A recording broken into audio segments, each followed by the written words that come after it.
हर रोज अपने मां बाप को लड़ता हुआ देखना अमर के लिए काफी दुखद था। अमर हर रोज ये सोचता था कि वो घर छोड़कर भाग जाए, किसी शहर में चला जाए और वहां जाके खूब पैसे कमाए ताकि उसके मां बाप के बीच में झगड़ा ना हो और ये जो आर्थिक तंगी है उसके परिवार में वो दूर हो पाए।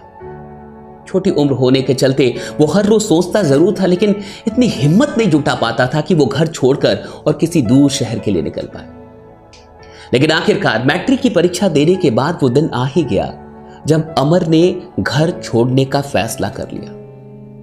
वो घर से भाग गया बिना किसी को बताए, क्योंकि उसे पता था कि अगर वो अपने माँ बाप को बताएगा कि वो दिल्ली जा रहा है और वो कमाना चाहता है तो उसके माँ बाप उसे नहीं जाने देंगे। इसलिए अमर घर से बाहर निकल गया। उसके पास बहुत पैसे नहीं थे, ना ही कुछ खास चीजें थी, ना ही अनुभव था।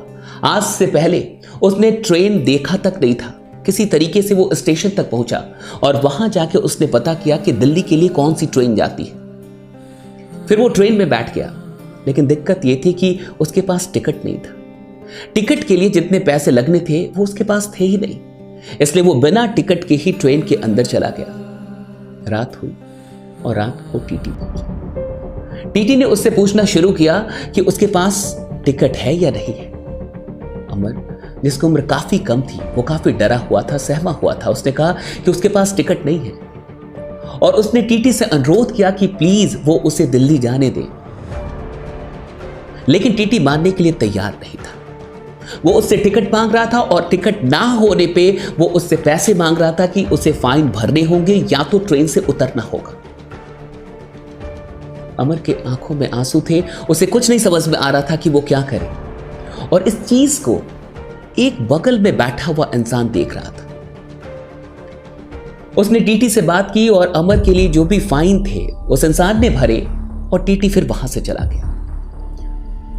उसने अमर के बारे में जो कुछ भी चीजें थी वो जाना और उसके बाद उस इंसान ने अमर को अपना एक कार्ड दिया और कहा कि दिल्ली पहुंचने के बाद अगर दिल्ली में कभी भी उसे किसी भी प्रकार की जरूरत हो तो वो इस नंबर पे कॉल कर लेगा और वो इंसान उसकी सहायता जरूर करेगा। अमर दिल्ली तो जा रहा था, लेकिन वो दिल्ली अपने दूर के एक अंकल के घर जा रहा था, दूर के रिश्तेदार। अंकल को भी नहीं पता था कि वो भाग के आ रहा है। किसी तरीके से जब वो दिल्ली पहुंचा और उनके घर पहुंचा तो उसने इस बात का जिक्र नहीं किया कि वो भाग के आ रहा है। उसे सिर्फ इतना कहा कि उसे कोई छोटा मोटा काम दिला दे, वो कुछ करना चाहता है।